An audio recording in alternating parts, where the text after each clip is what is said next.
Yeah. Speaking about privacy. Uh-oh. Tesla releases a detailed look at its privacy approach. That's a cool looking camera. The one on the front there, above the front tire. I like the shape of this, the way they integrated that. Very slick. Tesla's released a detailed look at its latest data privacy approach with more details about what stays in your car and what goes to Tesla. For a long time, data privacy was not really a thing car buyers were overly concerned about, but with the advent of connected vehicles, it's starting to change. There's no more connected vehicle than a Tesla. It recognizes an increasing concern for buyers. They launched a new webpage highlighting its effort to protect consumer data. This is very Apple-esque. Apple's like turning the Apple logo into the lock, marketing it, saying this is where you want to be, privacy types, advocates and such, saying secured enclave. What did they call it? Yeah.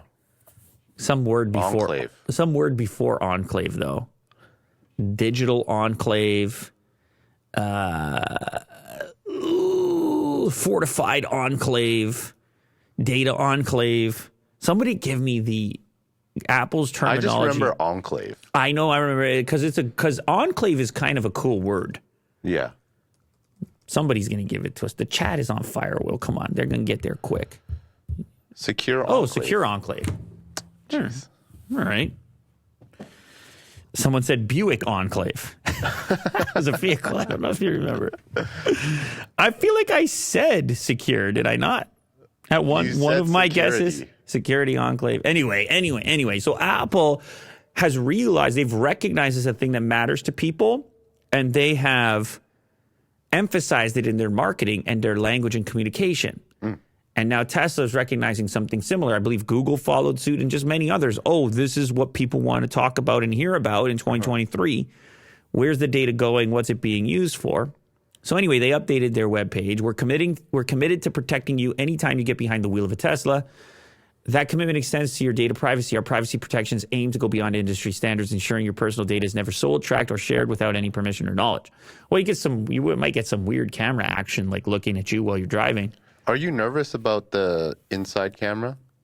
That's when I was doing the beta for FSD, I'm just like, yes, ding, ding, ding, ding, ding. But do you? I mean, I guess if I was doing weird stuff in my car, I'm not really doing weird stuff at the moment. But just the fact that it's. But if I was gonna think about doing some weird stuff in my car, okay, yeah, then probably immediately I'd be staring at some camera and being like, So anyway, here's a little chart breakdown of what is and isn't shared or what is processed directly on the vehicle. Sentry mode camera recordings directly on vehicle. Not shared with Tesla, not associated with your account.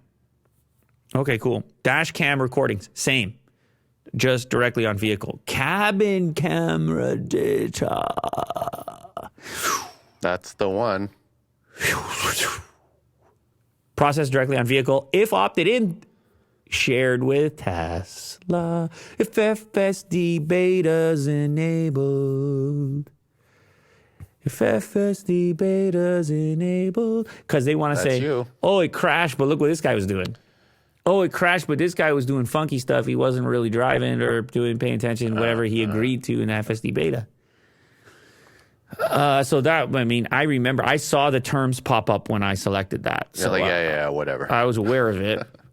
Autopilot camera recordings, if opted in the occurrence of a safety critical event. Location data, bingo. Speed, that's interesting, only in the occurrence of a safety critical event. Voice commands, never shared. Browsing history, never shared. Odometer, possibly for fleet analysis and improvement. Charging data, when the supercharger network is used. That makes sense. Touchscreen interactions, yes, shared. You were tapping the screen too much. I feel like I've seen that happen when you're on autopilot and you're interacting with the screen too much. It's like, hey, dude. Oh, really? I feel like I felt that before. That it wasn't the usual interval. That tapping the screen a lot can actually change the interval of prompt for steering wheel touching and attention on the road. Interesting. What if it's your passenger? How would they know? Camera.